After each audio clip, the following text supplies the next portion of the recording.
नमस्कार मित्रों, मैं राजेश कुमार आप लोगों को अपने YouTube चैनल में स्वागत करता हूं। दोस्तों, आज हम जिस टॉपिक को लेकर के आए हैं, इस टॉपिक का नाम है भाजकों की संख्या। दोस्तों, इस टॉपिक से जब प्रश्न पूछता है तो करता क्या है, कोई एक संख्या आपको दे दिया जाता है। वह संख्या बड़ा या छोटा कुछ भी हो सकता है और बोलता है कि इन संख्या के भाजकों की कुल संख्या ज्ञात करें, समभाजकों की संख्या ज्ञात करें, विषम भाजकों की संख्या ज्ञात करें। दोस्तों, भाजकों की संख्या कहने का मतलब कि ऐसे कितने संख्या हैं जो दी गई संख्या को काट सकता है। ऐसे कितने संख्या है जो दिए गए संख्या को काट सकता है। तो जो संख्या उसको काटेगा, जो संख्या उसको दिए गए संख्या को काटेगा, वह संख्या उस संख्या का भाजक कहलाएगा। आइए हम लोग सीधा प्रश्न की ओर बढ़ते हैं। देखिए प्रश्न को, देखिए आपको प्रश्न में दिया गया है 24 के कुल भाजकों की संख्या ज्ञात करें। किसका? 24 के कुल भाजकों की संख्या ज्ञात करें। दोस्तों, अभी हमने बताया कि भाजक का मतलब कौन कौन संख्या दिए गए संख्या को काट सकता है। अभी हम लोग बस समझते हैं। तो बोला कि 24 के कुल भाजकों की संख्या ज्ञात करें, तो हम लोग सोचते हैं कि कौन कौन सी संख्या है जो 24 को काटती है। सबसे पहले दोस्तों, एक जो 24 को काटेगा, यानी एक सभी संख्या का भाजक होगा। 2, 3, 4, 5, जी नहीं, 5 नहीं, 5 24 को काटता है। 24 5 से कटेगा नहीं ना, अतः 5 इसका भाजक नहीं होगा। ध्यान दीजिएगा, क्या होगा? 6 से कटता है, जी 6 होगा। 7 से कटेगा नहीं, 7 नहीं होगा। 8, हाँ 8 होगा। और क्या होगा? 12 होगा। और क्या होगा? स्वयं 24 होगा जो 24 को काटेगा। यानी दोस्तों, हम लोग कह सकते हैं कि 24 के भाजक कौन कौन है? 1, 2, 3, 4, 6, 8, 12, 24। यानी कुल कितने संख्या हैं जो 24 के भाजक हैं? देखिए, कुल कितने संख्या हैं जो 24 के भाजक हैं? काउंट कीजिए। ये सब क्या है? संख्या है जो 24 के भाजक है। यानी 1, 2, 3, 4, 5, 6, 7, 8। यानी कहा जाए कि 24 के कुल भाजकों की संख्या, 24 के कुल भाजकों की संख्या कितना है? कुल भाजकों की संख्या 8 है। कुल भाजकों की संख्या 8 है। यही बोला जाए समभाजक के बारे में। समभाजक के बारे में अब देखिए दोस्तों, ये जो 24 दिया गया है, इसके कुल भाजकों की संख्या 8 है। लेकिन जो दिया गया 8 संख्या है, इनमें कुछ संख्या सम, कुछ संख्या विषम है। तो ये भी पूछ सकता है आपसे कि 24 के कितने समभाजक हैं, 24 के विषम भाजकों की संख्या कितनी है। तो काउंट करते हैं समभाजकों की संख्या। 1, 1, 2, 3, 4, 5, 6। यानी 24 के समभाजकों की संख्या कितना है? 6 है। 24 के समभाजकों की संख्या कितना है? 6 है। तो विषम भाजकों की संख्या कितना हो जाएगा? विषम भाजकों की संख्या क्या हो जाएगा? विषम भाजक की संख्या क्या है? देखिए 2 है। एक हो गया और 3, 1 और 3, यानी विषम भाजकों की संख्या 2। इस प्रकार से ज्ञात कर लिए। लेकिन दोस्तों, इस प्रकार से ज्ञात करने से काम चलेगा नहीं ना। यहाँ संख्या छोटा था, इसलिए हम लोग इस तरह से सोच करके ज्ञात कर लिए। लेकिन जब संख्या बढ़ा दे, 1040 के कुल भाजकों की संख्या, 1280 के विषम भाजकों की संख्या, तब तो इस प्रकार से काम चलने वाला है नहीं ना। तो हम लोगों को क्या चाहिए कि इसे बनाने का कोई विधि होना चाहिए, कोई मेथड होना चाहिए। आइए हम लोग उस विधि या उस मेथड पर हम लोग बात करते हैं जिससे बड़ी बड़ी संख्याओं का भी भाजकों की संख्या आसानी से ज्ञात किया जा सके।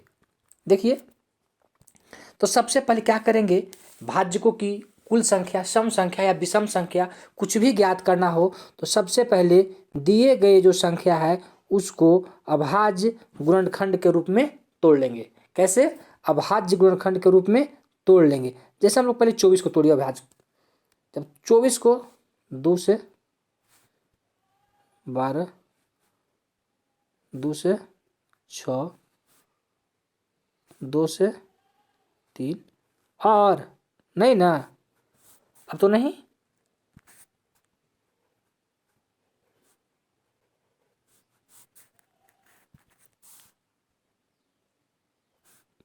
यही ना।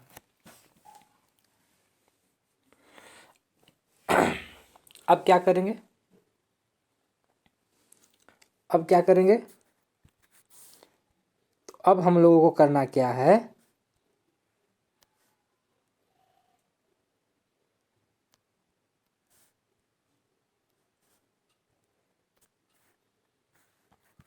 ध्यान दीजिएगा।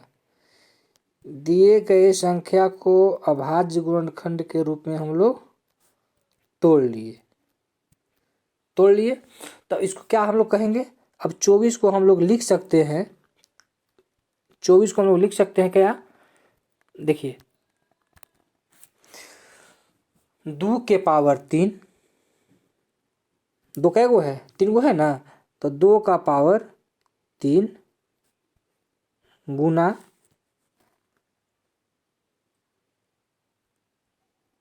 3 के पावर 1, 1 के पावर को नहीं लिखा जाएगा, 1 को नहीं लिखा जाएगा, 3, ठीक है, कोई दिक्कत नहीं। अब देखिए क्या करेंगे,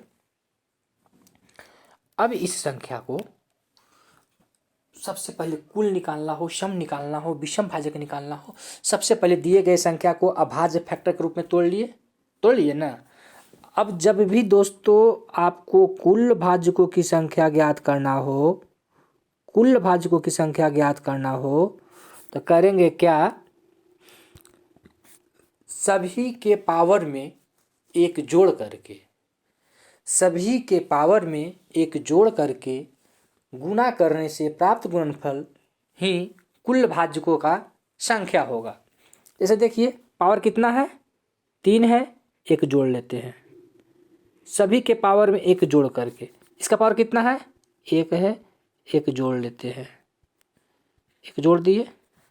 अब इसको क्या करेंगे, गुना करेंगे, ये कितना हो गया 4, ये कितना हो गया 2, 4 दूना 8, ज्ञात हुआ ना, कुल भाजकों की संख्या कितना निकल गया 8। जैसे हम लोग पीछे भी देखे थे, सूत्र को जो निकाले थे 8, और क्या निकालना है, कुल तो निकाल दिए, और क्या पूछ सकता है हमसे, समभाजकों की संख्या, समभाजकों की संख्या, विषम भाजकों की संख्या। चलिए समभाजकों की संख्या ज्ञात करते हैं, क्या, समभाजकों की संख्या, समभाजकों की संख्या, ध्यान दीजिएगा क्या करेंगे समभाजकों की संख्या ज्ञात करने के लिए, समभाजकों की संख्या ज्ञात करने के लिए, समभाजकों की संख्या ज्ञात करने के लिए सम बेस वाले पावर से कोई मतलब नहीं। देखिए 2 का ये 2 क्या है, ये बेस सम है, तो सम बेस वाले पावर्स को ज्यों को त्यों लिखेंगे। समभाजकों की संख्या ज्ञात करने के लिए सम बेस वाले पावर को ज्यों के त्यों लिख करके बाकी के पावर में एक जोड़ करके गुना करने से प्राप्त गुणनफल ही समभाजकों की संख्या होगी। क्या बोले, समभाजकों की संख्या ज्ञात करने के लिए सम बेस वाले पावर के ज्यों के त्यों लिखकर बाकी के पावर में एक जोड़ करके गुना करने से प्राप्त गुणनफल ही समभाजकों की संख्या होगी। यानी कितना, 3 गुना 2, 3 आएगा, कितना हो गया 2। यानी कह सकते हैं हम लोग समभाजकों की संख्या कितना हो गया 6, समभाजकों की संख्या कितना हो गया 6 हो गया। और क्या, विषम भाजकों की संख्या, विषम भाजकों की संख्या ना, आइए विषम भाजकों की संख्या, विषम भाजकों की संख्या, विषम भाजकों की संख्या ज्ञात करने के लिए सम बेस वाले पावर से कोई मतलब नहीं। विषम भाज्यकों की संख्या ज्ञात करने के लिए सम बेस वाले पावर से कोई मतलब नहीं। जैसे वहाँ क्या था, 24 को जब फैक्टर के रूप में तोड़े हम लोग तो क्या पाए हम लोग, यही ना, 2 के पावर 3, 2 के पावर 3 गुना 3 के पावर 1, ही ना पाए हम लोग। हम लोग को ज्ञात करना है विषम भाज्यकों की संख्या। तो देखिए विषम भाज्यकों की संख्या ज्ञात करने के लिए क्या करेंगे, सम बेस वाले पावर से कोई मतलब नहीं, सम बेस है ना, इसके पावर से कोई मतलब नहीं, बाकी के पावर में एक जोड़ करके, बाकी क्या है 3 है, उसका पावर कितना है 1 है, तो बाकी के पावर में एक जोड़ करके गुणा करने से प्राप्त गुणनफल ही विषम भाज्यकों की संख्या होगी। तो एक ही गुण है, बस इसी का न है, और तो नहीं। यदि और भी आगे रहता तो सब के पावर में एक जोड़ते और गुना करते, लेकिन ये है, तो यानी कि विषम भाज्यकों की संख्या कितना हो गया, 2 हो गया। आया ना सबको समझ में, ठीक है। आइए अगले प्रश्न की ओर बढ़ते हैं। अब क्या करेगा, जैसे जैसे प्रश्न आगे बढ़ते जाएगा इसका पूछेगा क्वेश्चन में क्या, भाज्यकों की संख्या ही, लेकिन लेवल इसका बढ़ता जाएगा। अब देखिए इस क्वेश्चन में क्या कह रहा है, 45 के पावर 6, इसके पहले जो हम लोग देखे सिर्फ संख्या दिया हुआ था, यहाँ संख्या दिया हुआ है पावर के फॉर्म में। कैसे, पावर के फॉर्म में। अब कह रहा है 45 के पावर 6 के विषम सम और कुल भाज्यकों की संख्या ज्ञात करें। दोस्तों यहाँ भी हम लोग वही काम करेंगे, सबसे पहले दिए गए संख्या जो है उसको क्या करेंगे, अभाज्य गुणनखंड के रूप में तोड़ लेंगे। जब 45 को अभाज्य गुणनखंड के रूप में तोड़िएगा तो क्या आएगा, 3 के पावर 2 तोड़ लीजिएगा और 5 के पावर 1, यही आएगा ना, 9 5 45। लेकिन कंप्लीट टू द पावर कितना, 6। तो इसको अगले स्टेप में आप क्या लिखिएगा, जैसे आगे बढ़ेंगे तो कह सकते हैं 3 के पावर 2 अंदर है, 6 बाहर है, 6 दूना 12, यानी 3 के पावर को क्या बोलेंगे 12 गुना, इसको क्या बोलेंगे 5 के पावर 1 गुना 6 यानी 6, 3 के पावर 12 गुना 5 के पावर 6, यही ना। चलिए अब ज्ञात करना है क्या, सम विषम एवं कुल भाज्यकों की संख्या, सम विषम एवं कुल भाज्यकों की संख्या। चलिए पहले हम लोग कुल भाज्यकों की संख्या निकालते हैं। कुल भाज्यकों की संख्या अभी जस्ट बताए, क्या हम लोग पीछे देखे थे, कुल भाज्यकों की संख्या ज्ञात करने के लिए सभी के पावर में एक जोड़ करके, पावर कितना है 12 है, इसमें एक जोड़ेंगे कितना हो जाएगा 13, और 6 में जोड़ेंगे कितना हो जाएगा 7, यानी 13 91, यानी हम लोग कह सकते हैं कि कुल भाज्यकों की संख्या कितना हो गया 91, कुल भाज्यकों की संख्या 91। अब ज्ञात करना है सम भाज्यकों की संख्या और विषम भाज्यकों की संख्या, सम भाज्यकों की संख्या और विषम भाज्यकों की संख्या। आइए आगे बढ़ते हैं। देखिए सम भाज्यकों की संख्या और विषम भाज्यकों की संख्या ज्ञात करना है।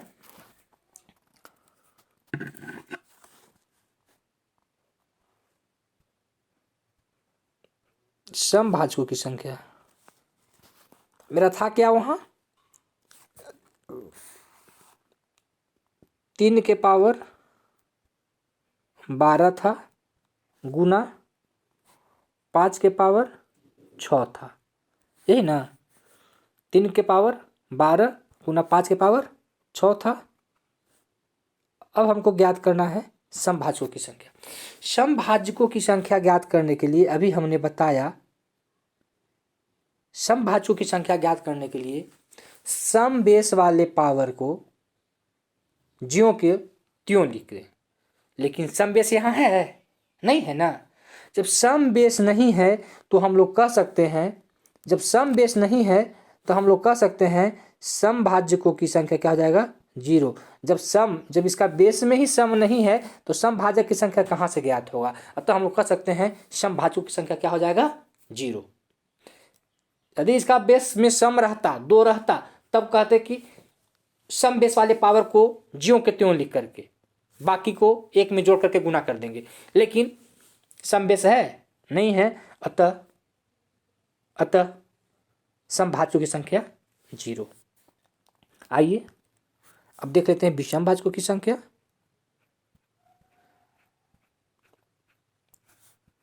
दोस्तों, विषम भाजकों की संख्या के बारे में मैंने अभी बताया। विषम भाजकों की संख्या ज्ञात करने के लिए सम बेस के पावर से कोई मतलब नहीं, सम बेस के पावर से कोई मतलब नहीं, बाकी के पावर में एक जोड़ करके गुणा करने से प्राप्त गुणनफल विषम भाजकों की कुल संख्या होता है। देखिए 12 और 1 कितना हो गया पावर 13, 6 और 1 7, गुना कीजिए 91, यानी विषम भाजकों की कुल संख्या कितना हो गया 91। विषम भाजकों की कुल संख्या 91। चलिए आगे बढ़ते हैं और आगे देखते हैं।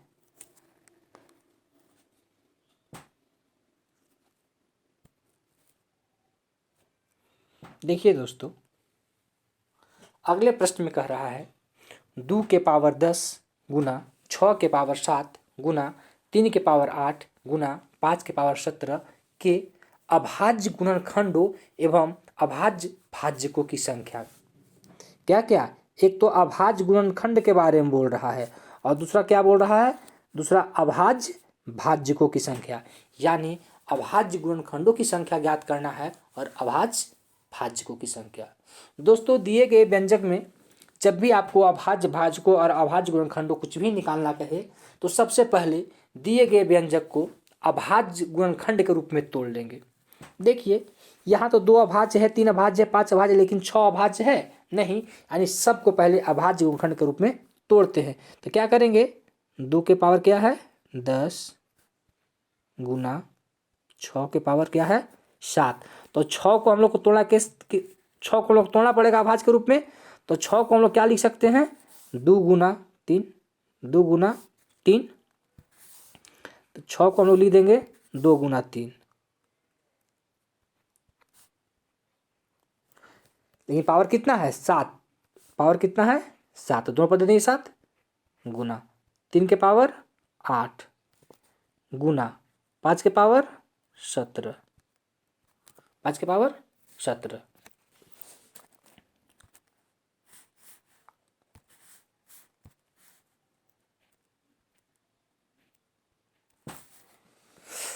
करेंगे क्या, ध्यान दीजिएगा। अभाज्य गुणनखंडों की संख्या ज्ञात करने के लिए, अभाज्य गुणनखंडों की संख्या ज्ञात करने के लिए सिर्फ दिए गए सभी पावर को ऐड कर देंगे। अभाज्य गुणनखंडों की संख्या ज्ञात करने के लिए क्या करेंगे, सभी पावर को जोड़ देंगे और जोड़ने से जो हमको प्राप्त होगा वह ही अभाज्य गुणनखंडों की कुल संख्या होगा।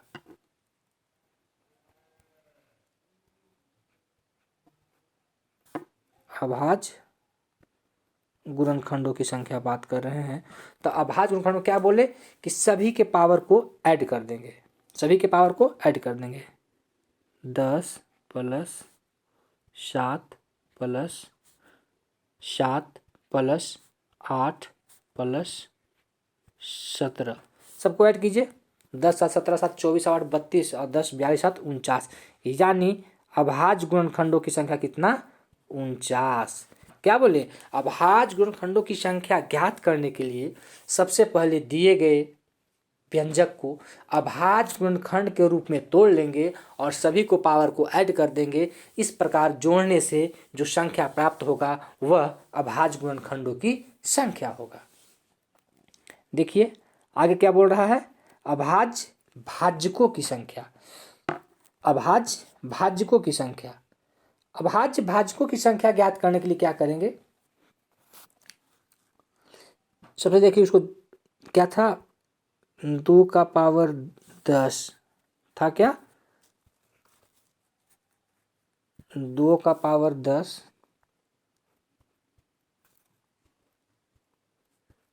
गुना 3 का पावर 7 गुना 2 का पावर 7 गुना 3 का पावर 8 गुना 5 का पावर 17, यही ना था। और इसमें बोल रहा है क्या, अभाज्य